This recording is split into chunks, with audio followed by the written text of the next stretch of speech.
Hey guys, in this video, I will show you how you can access the APN settings on your iPhone. So make sure to watch the video till the very end.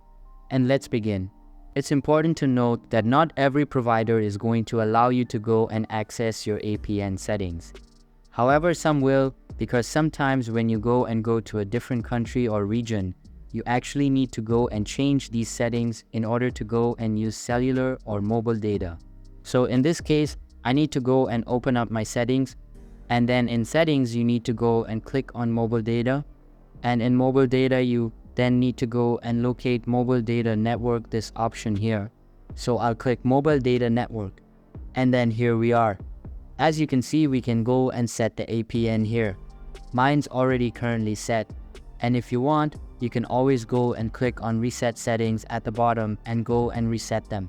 But as I said, you may go to a different country, and then your network will go and guide you through what you need to go and change here.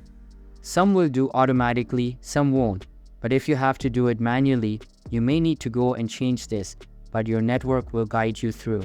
So that's basically how you can access the APN setting on your iPhone.